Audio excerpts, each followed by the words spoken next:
HanselMinutes.com. It's Hansel Minutes, a weekly discussion with web developer and technologist Scott Hanselman. Hosted by Carl Franklin. This is Lawrence Ryan announcing show number 112, recorded live Tuesday, April 22nd, 2008. Support for Hansel Minutes is provided by Telerik RAD Controls, the most comprehensive suite of components for Windows Forms and ASP.NET web applications. Online at www.telerik.com. Support is also provided by .NET Developers Journal, the world's leading .NET developer magazine. Online at www.sys-con.com. In this episode, Scott discusses the past, present, and future of .NET unit testing frameworks with developers Charlie Poole, Jeff Brown, Brad Wilson, and Roy Osherove. Hi, this is Scott Hanselman, and this is another episode of Hansel Minutes, and I'm sitting here at the Alt.NET conference in Redmond, Washington, with a panel of unit testing experts. We've got Charlie Poole, maintainer of NUnit. We've got Roy Osherove, a developer at TypeMock and the author of the upcoming Art of Unit Testing book. We've got Jeff Brown, the lead on MbUnit, and we've got Brad Wilson, the co-creator of XUnit.net. This is the first time I've had this many people on the show, and I appreciate your guys' patience as we have our very first panel on Hansel Minutes, but I figured when I get this many people who know about unit testing all in one place at one time, I had to sit down and talk to you guys. Now, I've been an NUnit guy from way back, and I used NUnit at my last job, and that was always the canonical example. And sometimes people say that's the first example of the beginning of moving a lot of things over from Java, moving things from Java in the sense that JUnit, in some respects, begat NUnit. Would you agree with that, Charlie?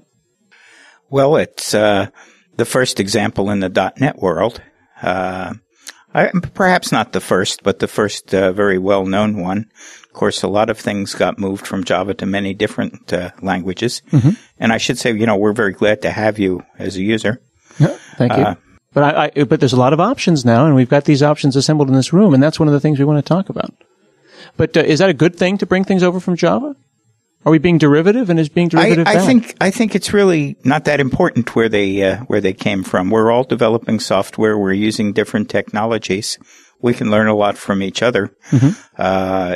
Even after the stuff has been brought over, we're continuing to pick up new ideas from the Java community, from the Ruby community, from Python folks. And it all applies once we translate it to our own environment. Mm-hmm. So there's no unit testing blood feud that's going on? I think not. Yeah. Now, MbUnit is known for its row test attribute. And row test was considered to be particularly innovative, and a lot of people got excited about MbUnit when they saw that. So what is row test, and why should I care? So row test is a very simple way to run a parameterized unit test with a bunch of different values. So basically, let's suppose you have a simple algorithm which manipulates strings. And with certain kinds of strings, it'll produce a result, and with certain other kinds of strings, like maybe an empty one, will produce a different result. But the structure of the test itself is all pretty much the same. So you can very easily parameterize your test and reduce the amount of code that you have to write, essentially. But there's a whole lot more you can do beyond that. Mm-hmm. But the idea that you would slap an attribute on a test and suddenly that test became a test of many, many things seems like it's a deceptively simple thing, but it was very, very powerful, and it got a lot of people excited about that. Oh yeah, it's actually one of our most popular features, and it's been duplicated in a lot of different testing frameworks, mm-hmm. which is good to see, actually. And I understand that you can pull that not just from data that you can stack in attributes, but you can pull it from a database even. You could have database-driven tests, more mm-hmm. integration-style tests. Row tests are just one special case where the data is embedded inside of the source code. But we can be pulling data from files. We can pull it from a database. We can pull it. Recently, a lot of people are liking that we can pull from CSV files. Interesting. Little portable databases. Now, Brad, when XUnit.net came out, my first impression was, do we need another one? But a lot of pragmatists are saying, well, of course, we can continue to have as many as it'll take, and people will use the one that makes them happy. Why did you feel the need to write yet another unit testing framework? So, just to be clear, when Jim Newkirk, who was on one of the guys who did NUnit 2.0 and worked with Charlie, mm-hmm. Jim and I we're looking to sort of take our experience writing unit tests mostly with NUnit, some with MS Test instead of Visual Studio. Which is not represented here, interestingly enough. Yeah, I guess exactly. I'll play that guy. We were looking to sort of take some of our experience and turn it into a unit testing framework that was sort of opinionated in the sense that we wanted to give people guidance on the things that we felt were good for unit testing. So, we made a lot of, changes that made people a little uncomfortable. We renamed attributes. We took a lot of attributes away. We sort of scaled down the core to something really, small in order to sort of represent the core of, what we felt was important for TDD style unit testers. That's a really interesting, the way that you phrase that in saying that you have a very opinionated, and I would even go so far as to say unapologetically opinionated unit testing framework. Well, yeah, you know me, so unapologetically opinionated is me. And rather than, I look sometimes, in the older versions of NUnit juxtaposed with the newer versions of MbUnit, and I thought that it was kind of evolutionary. While XUnit.net has removed a great deal of things, you've basically given people less rope with which to hang themselves. That was, Jim and I have spent a lot of time talking at conferences about, the things that do work and the things that can get you in trouble. And so we felt like giving people that guidance by taking those functionality out of the testing framework was very important. So one of the ones that you removed virtually completely was the setup and teardown, where people were putting great deal of code in their setups and to prepare for the test. And that code ultimately doesn't get tested, of course. Right. There was actually two driving factors. One is Jim and I both believe that setup and teardown are an often overused thing, and it can make tests very difficult to understand.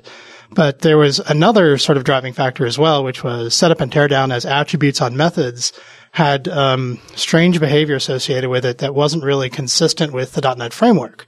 And so we decided that the thing that sort of best described setup and teardown to us was a constructor and dispose. And so we removed setup and teardown in favor of constructor and dispose to sort of say, let's make better use of the framework we've already got and the rules we already understand. Interesting. Now, what are some of the features that you guys are working on in NUnit that are kind of innovative for the next versions? Well, I do have to interject please, something. Take it where here. you want to take it, Charlie. I think it's quite interesting that XUnit these days is the opinionated framework, because NUnit used to be the framework we used to say with attitude. Yeah, unit testing with attitude. And that we would refuse to add features that we didn't think people should be using. And it's probably no coincidence that Jim Newkirk is involved in both projects. As NUnit has moved along, some of us have gotten convinced that we can't keep refusing features to people because we think they're not good for them. We used to feel like some of the other frameworks, perhaps MbUnit would be an example, were over-featured and were giving people too many different choices to make. And our users would complain about that, and we would say, well, no, we think this is the way TDD unit testing should be done. Now we're moving, I think, towards sort of a new balance, maybe somewhere with still some opinions about what's right and what should be in and what should be out, but a little more towards giving people more things. So we're now putting in the data-driven features like test case, which works similar to a row test. And the reason that wasn't in before is that people used to believe that you couldn't do test-driven development with those data-driven sort of cases. And now it looks like you probably can, now that we understand a little better how test-driven development works. Now, Roy, as an Agile practitioner, do you have some opinions, I'm sure, about this? Is the kitchen sink approach better? Is the more lightweight approach better? Well, when XUnit first came out, I was really skeptical about using it. I thought, probably the same as you, why do we need another one? And I didn't like the fact that it was not backwards compatible, so it was almost impossible, or virtually impossible to move to it if you have a lot of existing tests with one of the other frameworks, especially if you had setup and teardown. It was hard to maintain that kind of code and move it over. But I think as time passed, I'm more comfortable with doing stuff with XUnit for greenfield code. I mean, I have no problem with that. I think it's actually a very good thing for people who try to do minimalist thing that they believe in. The fact that there are three frameworks or three big frameworks, big frameworks to choose from is good because it creates sort of a virtual competition, not in terms of features, but in terms of approaching the community in different ways. So NUnit approaches the community differently than MbUnit in terms of features or extensibility or API. And XUnit approaches the community very differently by minimalism and by being very, very opinionated.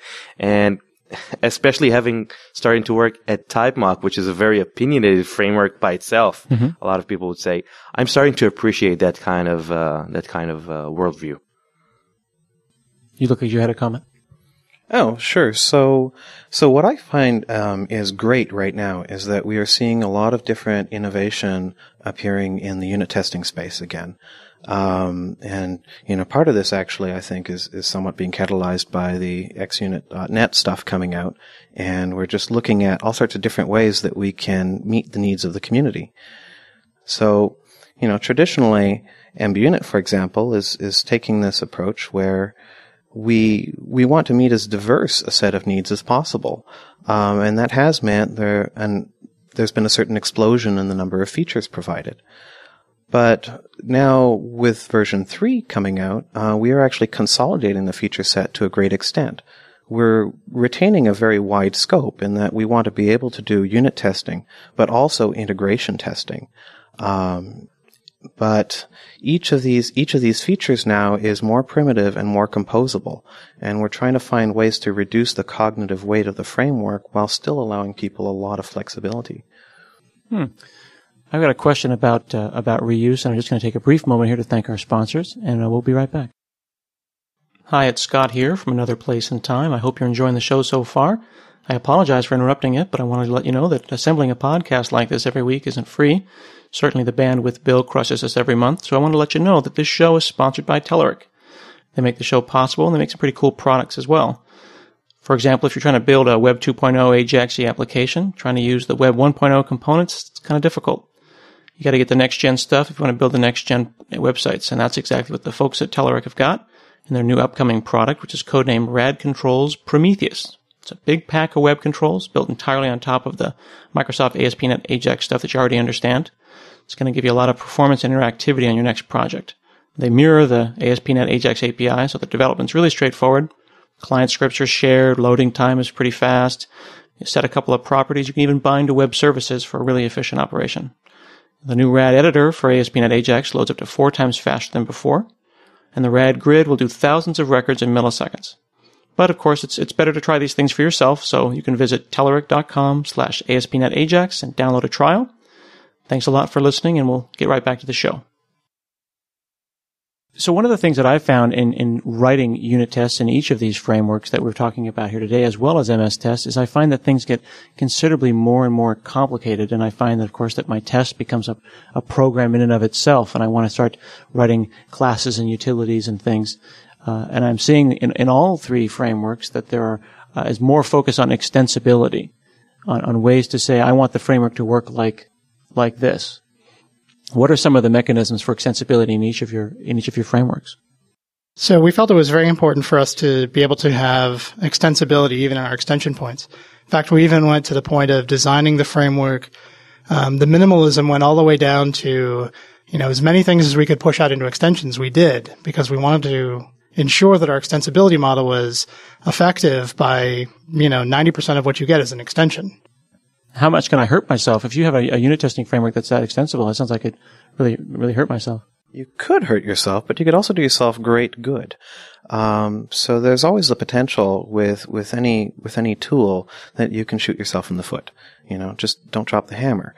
That said, there are certain conventions perhaps that you should choose to adhere to, and in order to avoid shooting yourself in the foot. what I'm trying to think about is that something like row testing seems like a reasonable extension that everyone should support, and being able to pull information from an external database, whether it be Excel or an actual database or CSV. But what else could I possibly want to add to what other semantics would I possibly want to add to a unit testing framework? All sorts of stuff. So MbUnit takes a very strong approach towards extensibility, wherein you can refine and vary the semantics of tests themselves. So the test framework gives you all of these built-in tests, but you can add new stuff to them. For example, one thing people have wanted to be able to do is to use a rollback attribute to apply to the entire test fixture, and that's something that we are capable of. Another thing people have wanted, and that appears in NUnit also, is rich support for metadata. So we want to be able to annotate a test with information that is used for managing it. What category does it belong to? Who wrote it? Is it important? And other such things. We actually go a step further, and we capture the XML documentation associated with the method. We capture the source code location associated with the tests, and a bunch of other things as well. Now, Charlie, you had said before that there were a number of features that were being requested by your community, and you're starting to think that maybe being the minimalist test framework isn't where it's at. What kind of things are they asking for, and that you may have previously turned down? Well, a classic example is the ability to run one's tests in a particular order. And that's bitten me a number of times. Yeah, for people who are into test-driven development, that raises the specter that you're trying to run the tests in a certain order because you're going to create dependencies among your tests. And if you're a test-driven unit tester, you don't want to see that happen. However, people do manage to come up with use cases where it's reasonable to run some tests in a certain order, and it's hard to turn them down on that basis. So what we came up with for NUnit in the 2.4 series was the notion that the core bits that allow you to write typical test-driven development tests would be in NUnit, and those kinds of things like ordering tests would be in extensions. And we created an extensibility model. Now, our extensibility model is a little different from MbUnit because it's aimed at people who are actually writing extensions to be distributed to others. It's not really aimed at the testers, the programmers, the users themselves writing the extensions. So it's a little more general and more complicated to use, harder to use, I would say. And so we had the hope of many people volunteering to write extensions for these features. It's been very slow taking off. That people who might write an extension for NUnit to do something have typically turned around and written a framework instead and just written their own test framework. Developers are kind of perverse that way. Yeah, that definitely is very challenging. I know that I've written a number of things to extend both NUnit and NAT at my previous job, but they're just still there. They became internal. For some reason, that last mile, that moment where I'm leaning at the tape at the finish line to go and put it out into the world, something prevented me from doing that. And there are a lot of them like that out there that are just waiting around in people's companies for other people to use. So we have set up a place where we can showcase them. And I'm going to try to take it a bit further and start doing some examples myself and other people on the NUnit team, writing them to show what can be done and to see if that stirs up the interest a little more. Mm-hmm. Roy? Yeah, I just wanted to add that one of the things that we talked about here in the conference, we had a couple of sessions about where those, at least two of the three tools here are going. What's the future of NUnit? Where is MbUnit going with Galileo? And we didn't even talk about Galileo. And what I want to raise here Galileo is... being a code name for a new feature or a new product within the MbUnit family? We'll have to talk about that. I'll explain it in a sentence and then Jeff will explain it. It's a platform for test automation where MbUnit is just a framework with which you write the tests. Okay. So Galileo will run basically NUnit tests as well as MbUnit and so on. Okay. But before that, one of the things that I wanted to focus on is not what small improvements we've made so far, but where should we be looking at to the future. What are the problems developers who are using these frameworks trying to solve or trying to test? Some of these we have no solution so far, such as parallelism. How do you write tests that are running in parallel? Testing concurrency. How do you test for deadlocks, for example? Yeah. And is there a difference between a unit testing framework and an integration testing framework? And how would you want to write integration tests with the unit test framework, or do you want to have a different framework for it? Certainly there's a need, because I have shoehorned a number of integration tests into various unit testing frameworks and struggled along the way. And we've all done this. And the big question is, should we continue to do this? Are we being stuck somewhere we don't even know it? Is there another dimension that we are supposed to be going to and that we're stuck on right now? And like maybe a year from now, we'll realize, wow, we were like 2 years in the past, when all along we should have done this little thing and everything would have changed. Certainly we're going to have the benefit of hindsight in a year, but it sounds like you guys have a plan for the future with this Project Galileo. Well, let's talk about Galileo for a moment. So Galileo is a neutral platform for automation tests. And what that means is we provide test runners, we provide integration with the IDE, we provide integration with the build tools, and so on. And really what it's intended to be is this sort of layer on top of which you can sit any framework you like. Currently we support MbUnit version 3 and version 2, of course. We also support NUnit, XUnit.net. We've got MS Test on there as well, and there will be others. Presumably you support the various mocking frameworks like TypeMock, represented here today, of course. Yeah, we support TypeMock. We have integration with NCover and PEX and ReSharper and all sorts of great tools. The whole toolkit. It's a gigantic tool chain. And really the reason for that is that we want to promote innovation in two different spaces, especially. So one is we want to promote innovation in the test frameworks. Roy asks a great question. Should we be using a unit test framework to do integration testing? The reason traditionally that we use a unit testing framework to do integration testing is because the unit testing framework has all the good tools, right? We have access to all of these affordances and integration points with our IDE and with our build tool chain and so on, that it just makes sense to try to use that to do integration testing. Well, maybe we can do better. So the idea is that someone can choose to try to do something better and build an integration testing framework purpose-built with natural constraints in the system for integration testing purposes on top of Galileo.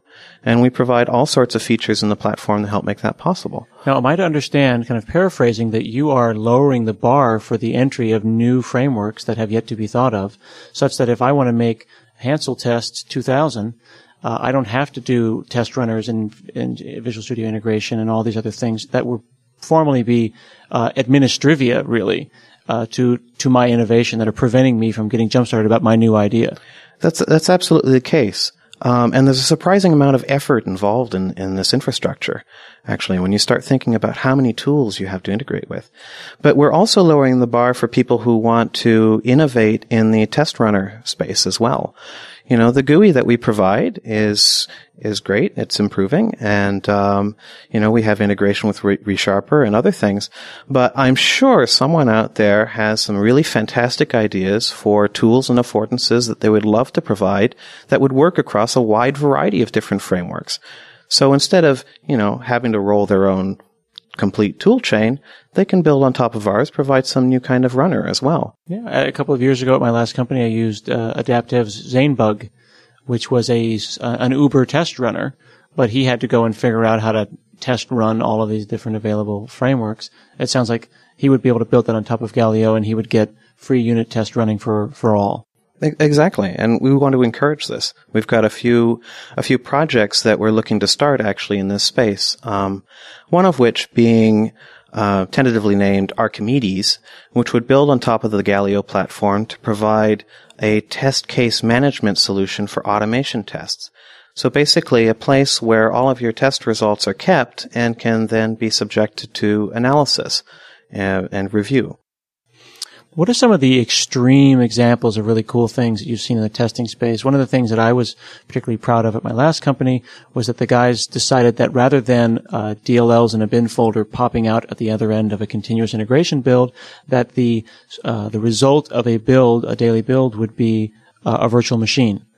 And we wrote automation stuff to create machines, bring them up totally bare bones, Xcopy our product and deploy it into the system, and then run integration tests on a live running machine, shut it down, freeze dry it like a bug in Amber, and have it prepared every single day for the sales guy to pick up that day's virtual machine. And we were patting ourselves in the back about that for quite a number of months. And still, I think that's pretty innovative.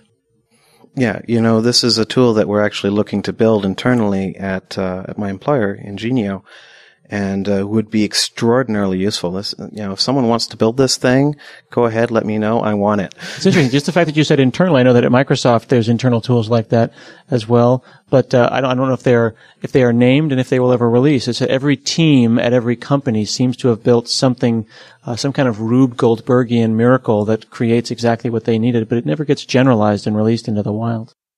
And now that you've told everybody, we're going to have to take you out back and shoot you. Exactly. Sorry. Well, of course, if you're interested in working on that stuff, you could come work with me, and maybe we'll build it together. Exactly. What about you, Roy? I don't think it's possible to have such a generalized thing for companies, because each project is so different, and it's so made out of string and gum just to make it work. So it just makes it impossible to make something as generic, because it would just take too much time, and you'll always have edge cases. And a build process is just a series of edge cases, if you think about it. Well, interestingly, I would have agreed with you a few years ago, but I've seen some really neat innovation in the MS Build space, and just an obscene amount of MS Build tasks to automate everything under the sun. So these are tasks. These are Lego tasks. Mm-hmm. And I use Final Builder to create, and I've created my own Rube Goldbergian machines, if you call it whatever. But the thing is, the things we've created are created using these small blocks. So if you use a good build tool with good tasks, you can build anything, but you cannot build a full process that is generalized enough per project. Brad, looks like you disagree.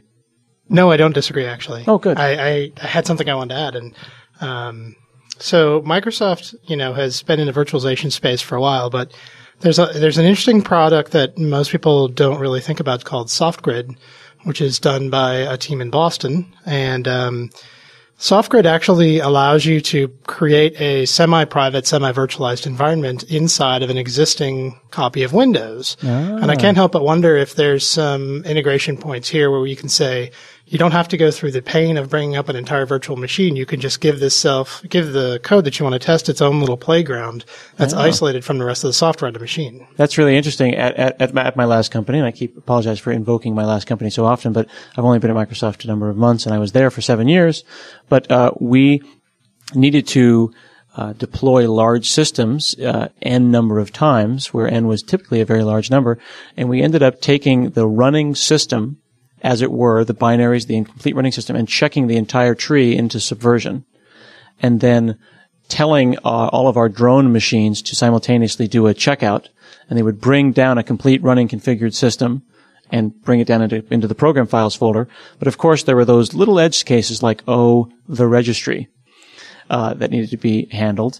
If I had a virtual machine that wasn't quite so virtual, just a virtual space, such that my application had its own registry and its own GAC and all those kinds of things, the deployment would be easier, the build process would be easier. The idea of putting a rollback attribute on an integration test for an entire large system is a very attractive idea. That's a pretty cool idea. Someone must be thinking of it. Isn't that the way with good ideas? If you've come up with it, then someone is currently working on it somewhere in the world.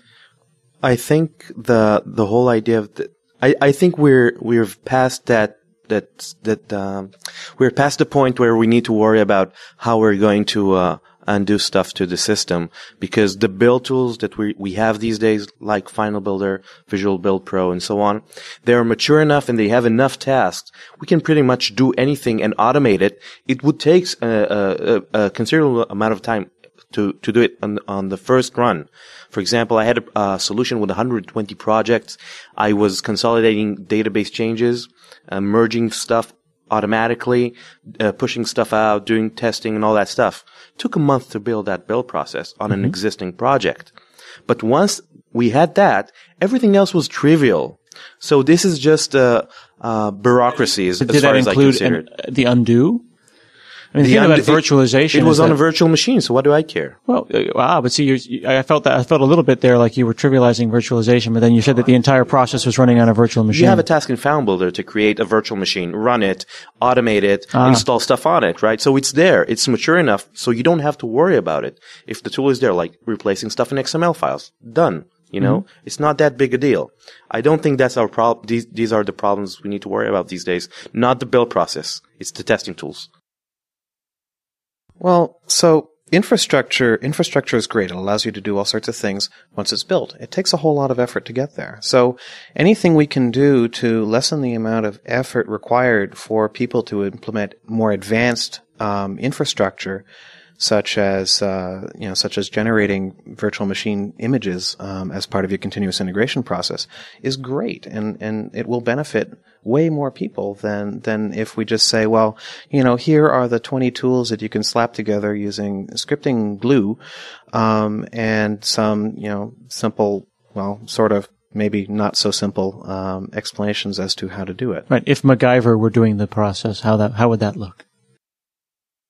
Well, it would have to involve a piece of chewing gum and a car battery. Exactly. But sometimes it feels like we're MacGyver as we try to get these things working. You're saying, Roy, that the tools are the issue, but I'm always lashing together 20 different tools from 20 different places. You don't have to, Scott. That's what I'm saying.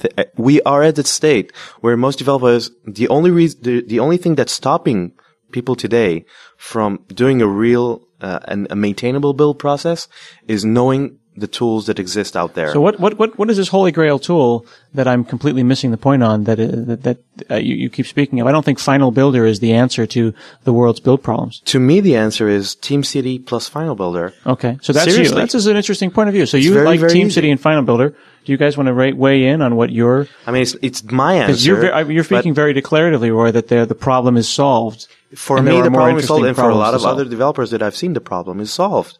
But they just don't realize that because they keep doing their NAN task and their MS build task and their XML configurations when they can do it visually and in a maintainable manner.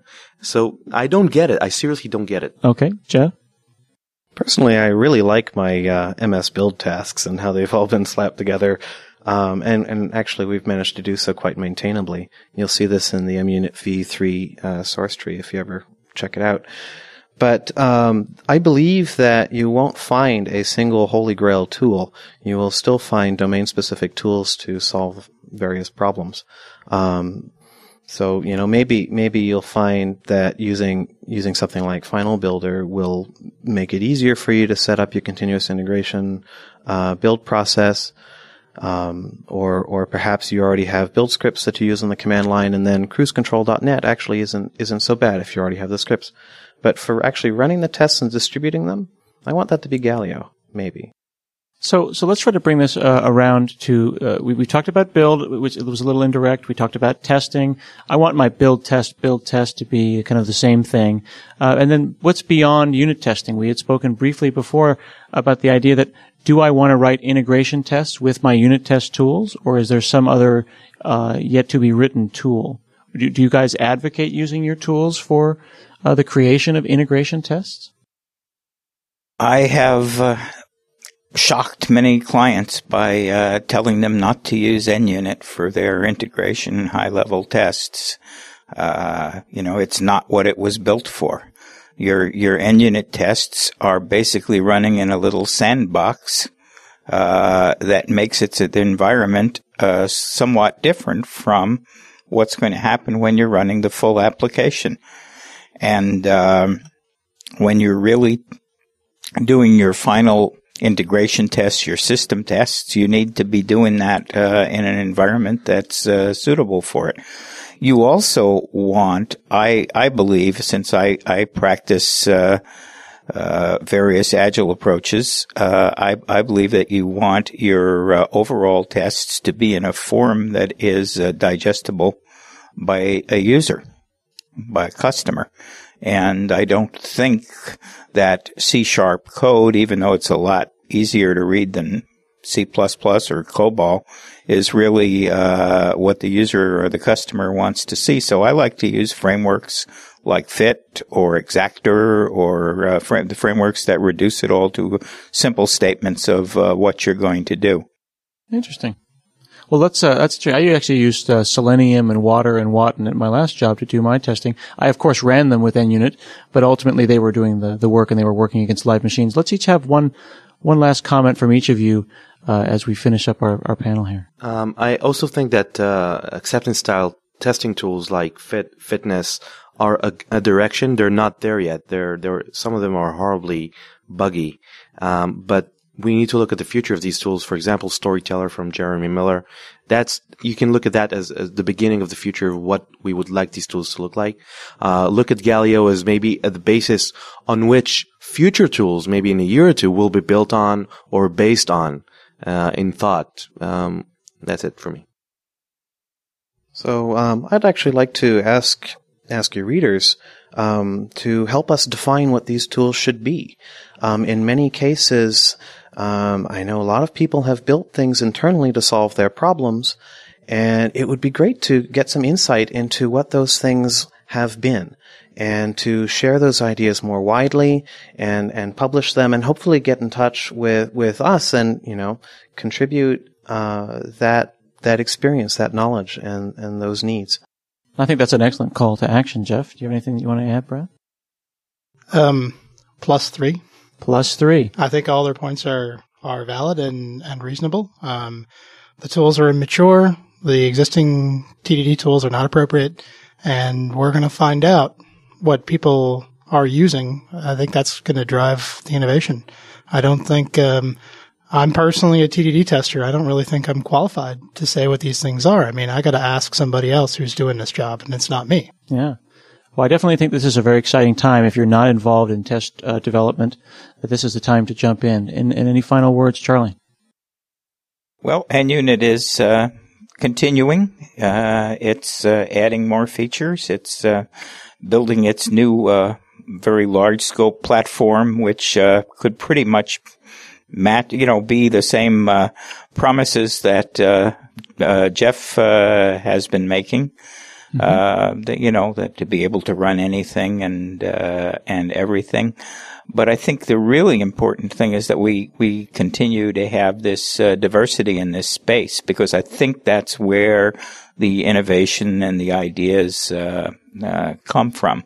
And while we want everything to be interchangeably usable, I don't think we want to create one big thing that everyone will thereafter use, even though that's, one thinks of that sometimes as the definition of success in the marketplace. Definitely. I think it's a really exciting time to be involved in testing right now, and I really want to thank you guys, Charlie Poole, Roy Osherove, Jeff Brown, and Brad Wilson. This has been another episode of Hansel Minutes, and we'll see you again next week.